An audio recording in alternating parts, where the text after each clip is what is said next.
I'm a longtime fan of Famke, so. And vice versa. So, I mean, Fleabag, have you seen him? Wow. I mean, have you seen me? You did a great tackle, though. Do you remember that one? It's only one shot. I had a tackle. It was, if you blink, oof, man, if you blink, you're not going to see the greatest tackle of all time. So This feels important. This is the whole plan. You cannot go in guns a-blazing. Security's going to be airtight. Deeply confused.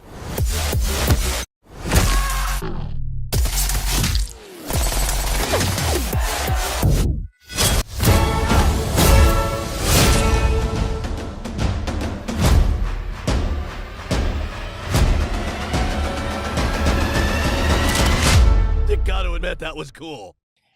Thank you two very much for your time today. Appreciate it. Thank you. Thank you. So Hi, Eric. something I really like about your characters is that, you know, even while they're villains and they're doing all these terrible things, they're both dealing with this sort of like existential dread and depression and guilt, and you know, they're not having fun times as bad guys.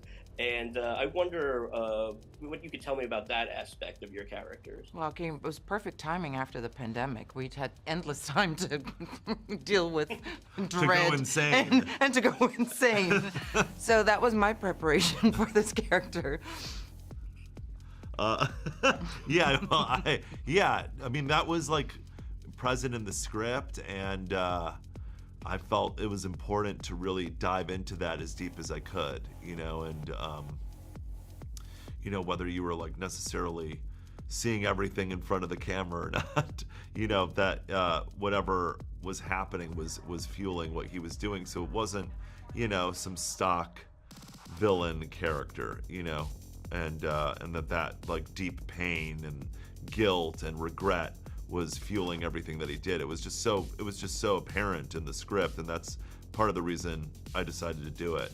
So yeah, worked really hard to serve that. Yeah, and then I think as actors we were given the freedom to enhance these moments, to really go out there and explore, and you know, gives different dimensions to. You know, it doesn't always happen like that. Some directors you work with or projects you work on are, you know, they don't give you that type of freedom, but Moritz gave us a lot of freedom to explore. Yeah. And be creative. And I mean, you two aren't in very many scenes together, but I'm wondering if you were able to get together beforehand, maybe with Michelle Dockery, have like a family brunch type situation, get to know each other. Family powwow.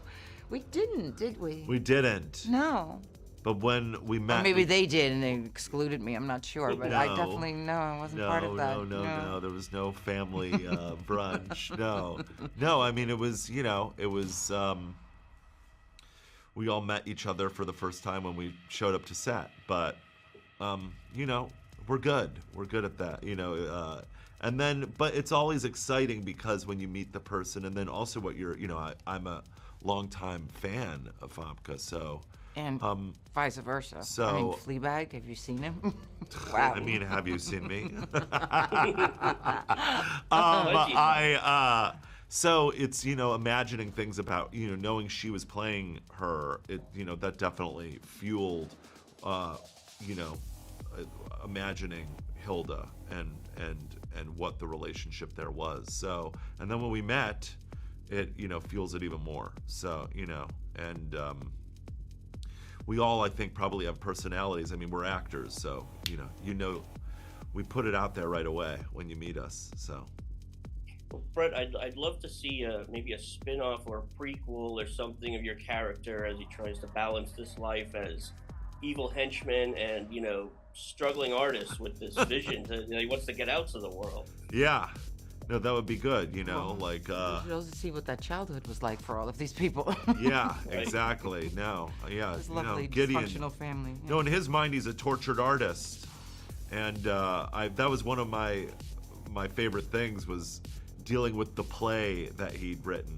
And everybody thinks that he's a terrible writer, but in his mind, you know, he's Arthur Miller, you know. So... yeah, I would love that. I would love to see like a guy who sees himself as an artist, but then also at the same time being this fascist dictator. and having shame over if that. That's not box office gold. I don't know what is. I mean, absolutely. He could be a Hollywood screenwriter, rather than a playwright. That would, I think, hit the middle a lot more. In a bear costume. Yeah, in a bear costume. Well, guys, thank you so much for your time, and congrats on the movie, and have a great rest of your day. Thank you, Thank you, too. Bye. I saw this man take down an entire squad. I did do that. He killed over 100 men Slight exaggeration. with his bare hands. Definitely not true. So I was reading earlier today about how you guys kind of got together before production started to sort of work on your characters and whatever kind of background they had together. And I'm just wondering what that process was like for you guys. It was grueling. Yeah. I think with someone who lacks so much technique. Sorry. Sorry. The truth is coming out now. No, it's great. Isaiah's amazing to work with, and we bounce back stories and stuff. Yeah. Combine them together. You had some really good ideas. They were okay. You gave They me were a okay. nice foundation of Yeah, I mean, obviously the on, idea on which to build. Yeah. So That's technique. yeah, and we spent a lot of time walking around the streets of Cape Town together, so we came up with a lot of nonsensical things. Yeah. And it all bleeds into the film, hopefully. Wonderful. Yeah, like water. Isaiah, you have some of the most amazing dialogue in this movie. Now, I can't spoil it for people who haven't seen the movie yet. But I wonder what it was like saying some of this really bizarre stuff and then, seeing how it came to life in the movie, because there's obviously 2 levels to it. Yeah, I don't know. I'll be honest with you. I just kind of you just say it because it doesn't make any sense. But it's it's how sincere you did it. I was just trying to make Andrew laugh, to say it with as much conviction as possible, because that was the only way to get him to crack a smile. He's such a serious actor. As one must be. As one must be. Now, can you talk a little bit about the action sequences and the choreography? Because obviously there's a whole lot going on in this movie, especially during that TV show set. What was the degree of difficulty in kind of shooting all that stuff? Again, walk in the park. Really easy.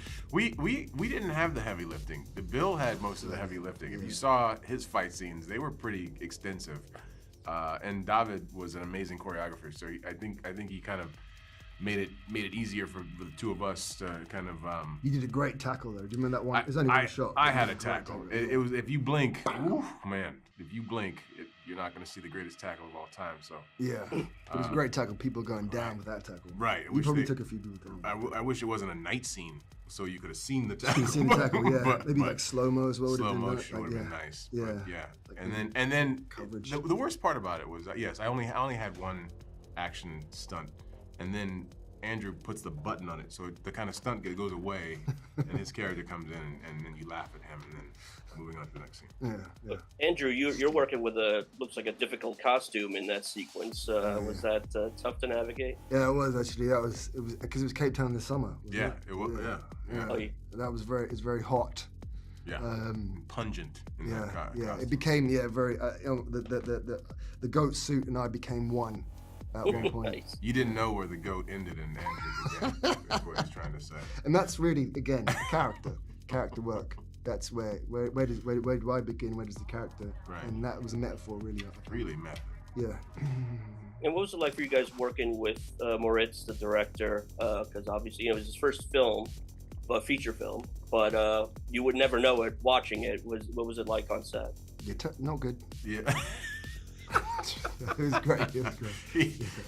Moritz is like, he's watched every single, big pop culture movie that you can think of. Yeah. So he's got such a good library of action films and old school martial arts films and Hong Kong action films that you knew that it was just that he was going to bring this amazing knowledge to the table and create something that everybody can kind of take a big bite out of and enjoy. Wow, that's a metaphor. I work on these things. Yeah. Little notepad, yeah. Yeah. Okay. Wow. Okay, you're taking it up a notch. Yeah. Metaphors now. Meta. God damn it. Force. Yeah. Okay. Yeah. Guys, thank you so much. Congrats on the movie, and have a great rest of your day. Thank you. You too. Thank you, man.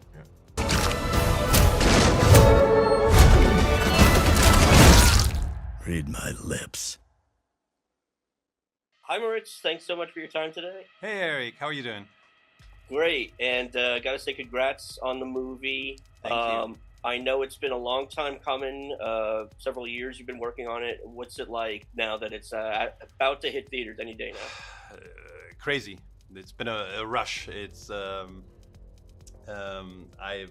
it's hard to put in words, but I'm relieved and I'm excited to show it to the world, and yeah.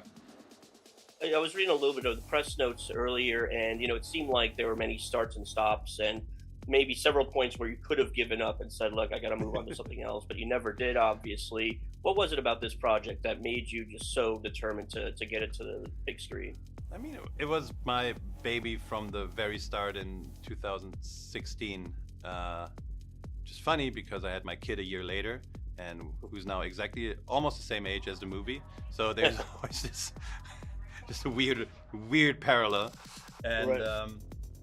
But yeah, it was sort of I felt like the story was so special, and we all, when we shot the proof of concept trailer, we all poured our hearts into it and thought like turning this into a big a movie, any kind of movie really, not even big, but any movie would just be awesome, and we'd love to see that. So, but the longest sort of period where of doubt was when we already had our biggest producers on board, Sam Raimi and Roy Lee, and that's when we started writing a script, and but then sort of we hit some bumps in the road, and then COVID hit, and that's where like 4 or 5 years.